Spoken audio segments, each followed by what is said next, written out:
everyone, this is Georgie with Treasure Box Gaming, and I'm here with. Paco Cervantes. And Paco, what did you do today? I finally made it all the way up to Platinum 1 on Master Duel. Nice, congrats. And what deck did you do that with? I was using Adamancipators, so the rock Ooh, deck. Adamancipators. Yeah, Block Dragon is unbanned in Master Duel, so pretty exciting with that. Do you just want to go ahead and get into the deck list? Sure.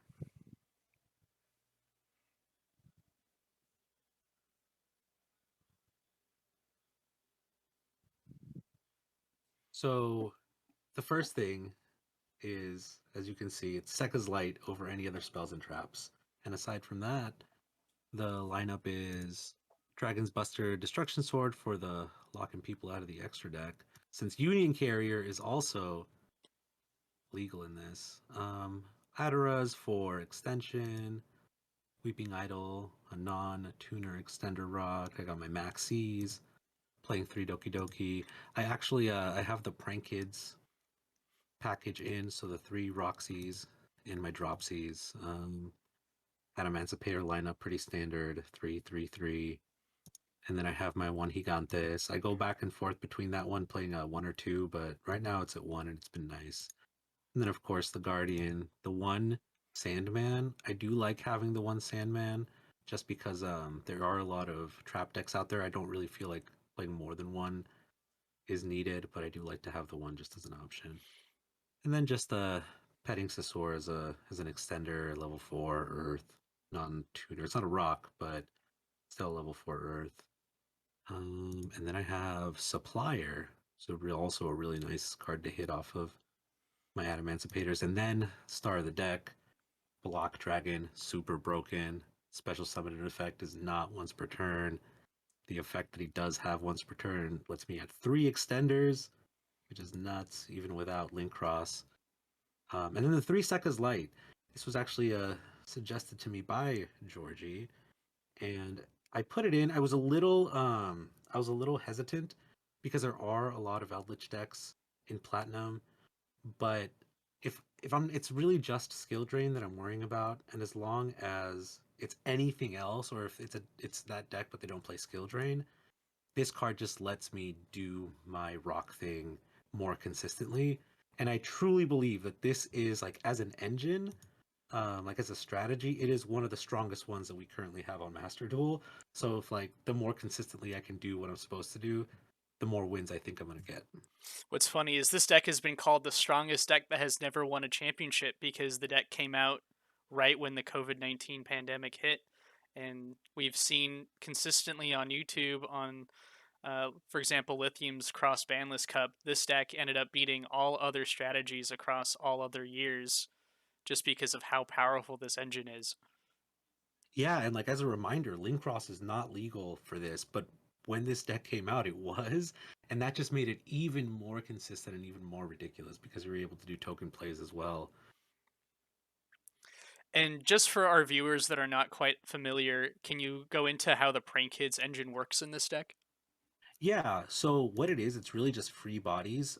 Ideally, this is I was actually telling another friend of mine this.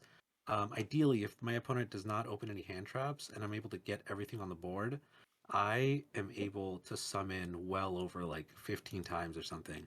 Doki Doki, like ideally, if I summon Doki Doki, I get to Roxy's or I get to my analyzer, and then I can hit this guy off of one of my Adamancipators.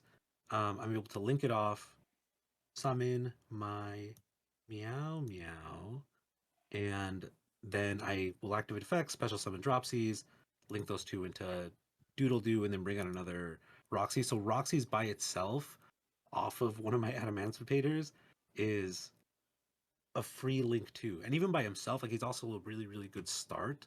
Like if I open it, I can do all of that. So I end up with like I fill my graveyard with earths for Block Dragon, and then I also just have a link too, which lets me link climb into Appaloosa.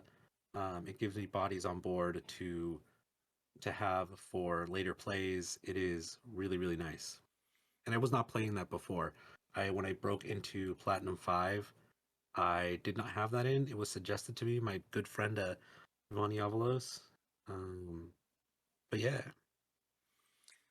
Yeah, Roxy's is incredible in the deck because it's a rock, and off of Analyzer or Researcher, the fact that it puts a link to on board and then essentially puts another copy of itself on the field, that means you can either go Napaloosa with just those four bodies, or you can go into either Raptite with the Researcher and the Roxy's, or into a level 8 of your choosing with Analyzer and the Roxy's. So, very powerful engine. While we're talking about the extra deck, why don't you go over what you played? Yeah. So the two Adamancipator synchros, staples. I do like Dragite. I don't go into them often, but I do like it, especially going second. I am still playing Herald of the Arclight, even though Linkross is not here, so I can't like I don't get into it as consistently, but it is a nice card to have for plays where I have like a Doki Doki and one of my level 2 tuners, and maybe I need to either get to Gallant Granite, or I just need a negate so that I can continue doing plays a little more safely. I This is kind of a flex spot for me. Crystal Wing is. I kind of had it in there before, put it in my Prank Kids package, where there would be times when I would get to Risen and a tuner, but I wouldn't have a link in my graveyard yet for Bro Load. So this one will most likely go out for something better as soon as I come up with the replacement. Gallant Granite, Staple, the Prank Kids stuff. Crystron, Halkifibrax has been getting. I've It's been a little bit weaker for me since I put in the Pranked stuff. It's still nice going second. I'm able to link climb in case I don't get the Pranked stuff. Going first, that's not really ideal because I'm not playing any of the Synchron stuff or the O Lion, so it's meh for me right now. I have Nightmare Cerberus for link climbing.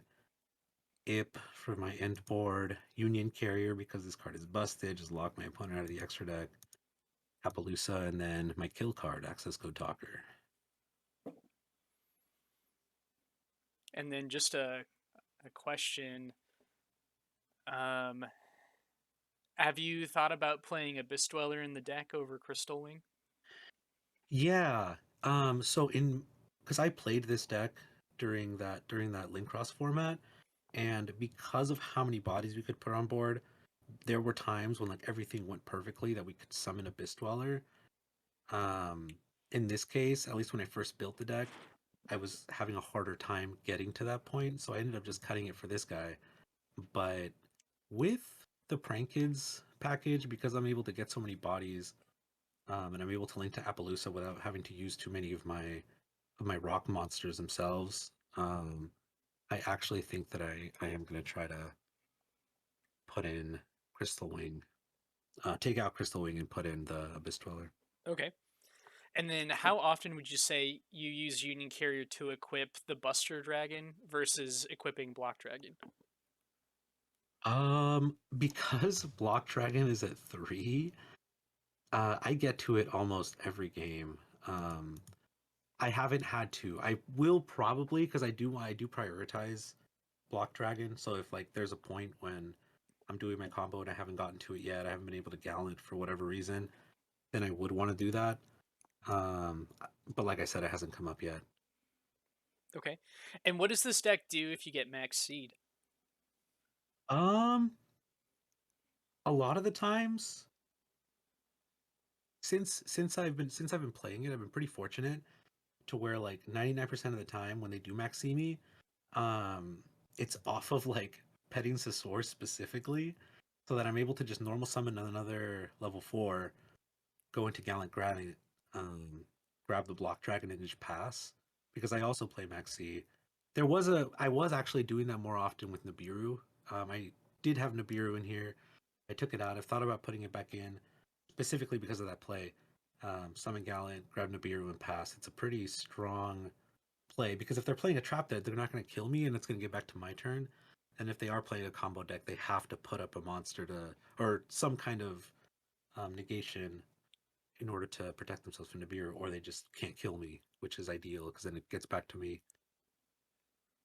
Yeah, something similar to what the TCG is doing now with Sword Soul. They're if they get token collected or debarriered, they can make Gallant Granite to make Nibiru. Yeah, Yes. yeah, So it exactly. could be an option for those of you that are watching to play that in your build. And then, would you say that this is a cheap deck to build? How was your experience with gem grinding been with this deck? Well, the first thing I did with like the initial gems that they gave us was make max Cs. So going into this deck, I already had these.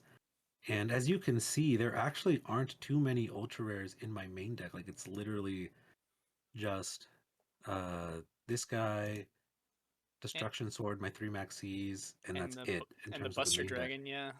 Yeah, and then in the extra deck, like I already had a Crystal Wing because my very first deck was Virtual World. So I had to pull this guy, but I was lucky enough to pull this guy because they had the Adamancipator packs, and then I was just able to get him that way. Aside from that, I already had a Hulk. So if you have a lot of the staple extra deck monsters, you will not have a hard time building this deck. Awesome. Well, Paco, thank you for sharing your deck list with us. For those of you that are watching, don't forget to comment, like, and subscribe. Click on our TCG Player affiliate link in the video description below. Well, thank you all for watching.